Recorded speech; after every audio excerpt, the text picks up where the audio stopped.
உலகெங்கிலும் வாழும் அனைத்து ஜோதி நண்பர்களுக்கும் இனிய வணக்கம். எல்லாம் எப்படி இருக்கீங்க? நன்றாக இருக்க வேண்டும்.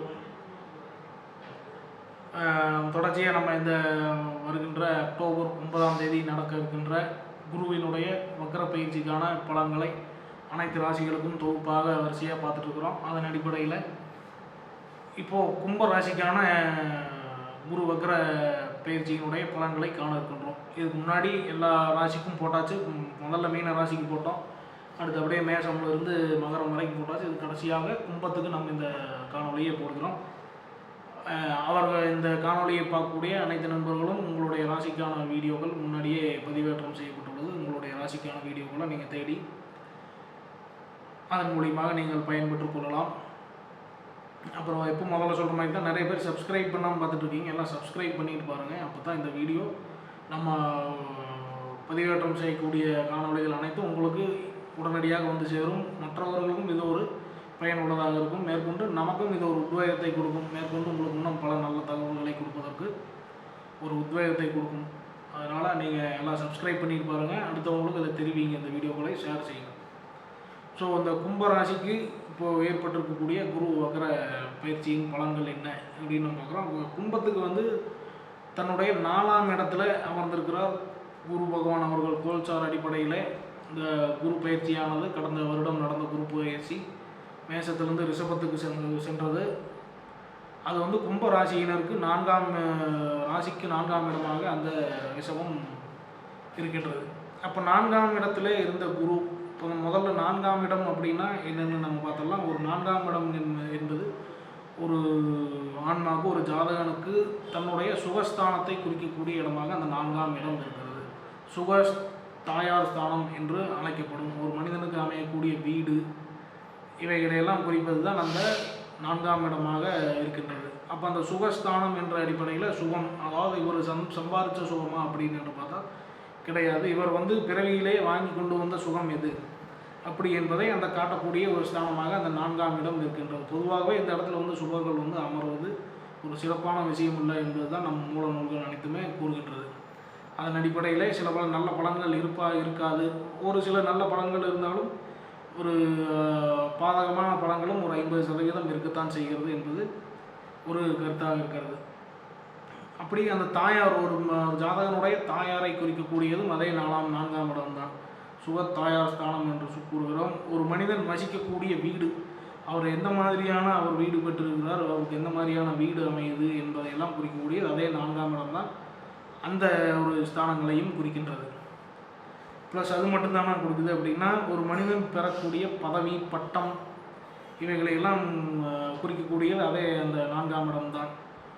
ஒரு மனிதன் அவன் வாழ்நாளிலே படிப்பு, அவனுடைய படிப்பு எப்படி இருக்கிறது என்பதை குறிக்கக்கூடியதும் அதே 4ஆம் இடம் தான். அப்போ அந்த ஒரு மனிதன் எட்டக்கூடிய பதவி, பட்டம், இந்த மாதிரியான நல்ல விஷயங்களையும் அதான் கொடுக்குது. ஒரு மனிதனுடைய படிப்பறிவு எந்த அளவுக்கு இருக்கின்றது, அவன் எந்த அளவு கல்வி கற்றுள்ளான் என்பதையும் குறிக்கக்கூடியதும் அந்த ஒரு ஸ்தானம் தான் குறிப்பிடுகிறது. மேற்கொண்டு அது வந்து ஒரு மனிதனுக்கு அமையக்கூடிய வாகனங்களையும் அந்த அதே ஸ்தானம் குறிப்பிடுகிறது. எந்த மாதிரியான வாகனங்கள் அவர்களிடம் இருக்கின்றது என்பதையும் குறிப்பிடுகிறது. அந்த மனிதர் எந்த மாதிரியான செயல்களிலே முதலீடு செய்கிறார், தன்னுடைய தனங்களிலே, தன்னுடைய வாழ்க்கை, அந்த வருமானங்களை எந்த மாதிரியான செயல்களிலே முதலீடு செய்கிறார் என்பதையும் அந்த 4ஆம் இடம் காட்டுகிறது. ஸோ பாருங்கள், அந்த 4ஆம் இடத்துக்கு எத்தனை வகையான தன்மைகள் அங்கே இருக்குது அப்படிங்கிறது இந்த 4ஆம் இடத்துக்கு, 4ஆம் இடத்தினுடைய சிறப்பாக நீங்கள் இருக்குது என்பதை நீங்கள்லாம் கவனித்து பார்க்க வேண்டும். ஒரு மனிதன் தன்னுடைய தொழிலிலே, வேலையிலே முன்னேற்றத்தை காண்பதையும் அதே 4ஆம் இடம் காட்டுகிறது. ஒரு பாருங்கள், அதாவது ஒரு ஒரு மனிதனுக்கு அவன் வாழ்வில் எட்டக்கூடிய அனைத்து விஷயங்களையும் அந்த 4ஆம் இடம் காமித்து விடுகிறது. ஸோ அப்போ வந்து அந்த இடத்துல ஒரு அந்த குரு மாதிரியான ஒரு சுபக்கோள் சென்று அடையும் பொழுது என்ன மாதிரியான பலன் இருக்கின்றது என்றால், இது வந்து ஒரு சிறப்பில்லாத பலனாக தான் நம்மளுடைய மூல நூல்களிலே அனைத்திலுமே கூறுகின்றார்கள். அந்த இடத்துல போய் ஒரு நல்ல ஒரு சுபர், அதோ ப்ளஸ் ரொம்ப அதிக ப்ளஸ்னால சில பல சிறப்பில்லாத செயல்கள் நடக்கிறது என்பதெல்லாம் அந்த இடத்துல அந்த இடத்தினுடைய தாற்பயமாக இருக்கிறது.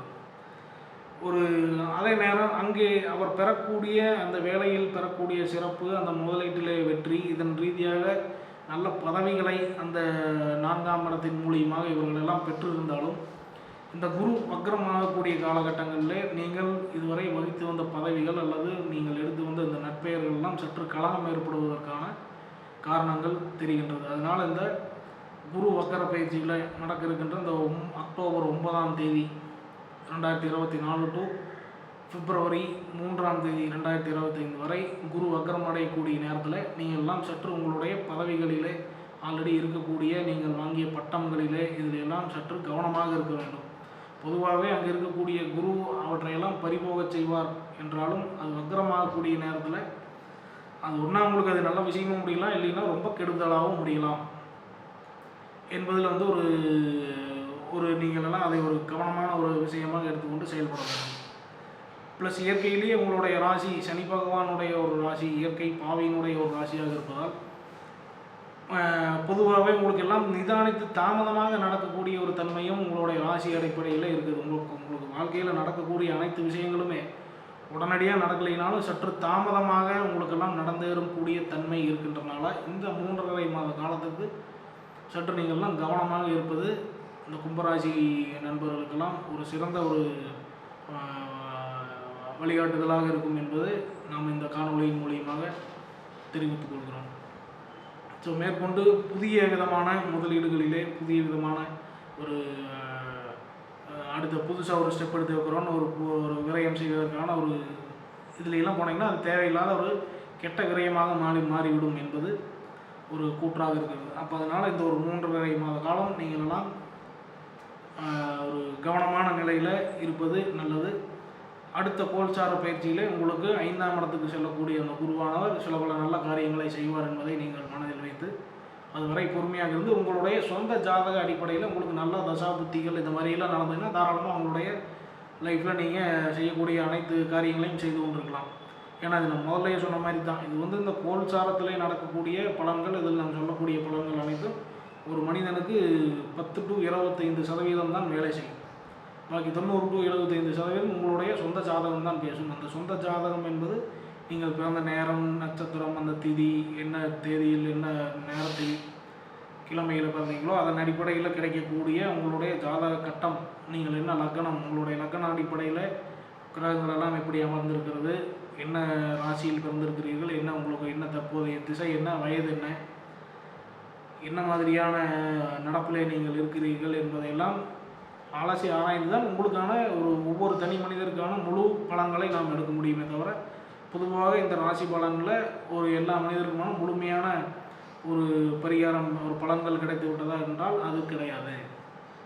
ஸோ உங்களுக்கு உங்களுடைய சொந்த ஜாதகங்களிலே சந்தேகம் இருக்கக்கூடிய நபர்கள் ஸ்க்ரீனில் போகிற நம்ம நம்பருக்கு ஒரு அப்பாயின்மெண்ட் ஃபிக்ஸ் பண்ணிட்டு உங்களுக்கான சந்தேகங்களை தீர்த்து கொள்ளுங்கள். மேற்கொண்டு இந்த தகவல்களை அடுத்தவர்களுக்கும் பகிர்ந்தீர்கள் என்றால் உங்களால் அடுத்தவர்களுக்கும் சில பல அவர்களுடைய வாழ்க்கையில் நல்லது நடப்பதற்கான ஒரு காரணத்தை நீங்கள் உருவாக்கி கொடுத்ததாக இருக்கும். ஸோ முதல்ல சொன்ன மாதிரி தான் எல்லாம் சப்ஸ்கிரைப் பண்ணிட்டு பாருங்கள், அடுத்தவங்களுக்கு தெரிவிங்க. நன்றி, வணக்கம், வாழ்க வளமுடன்.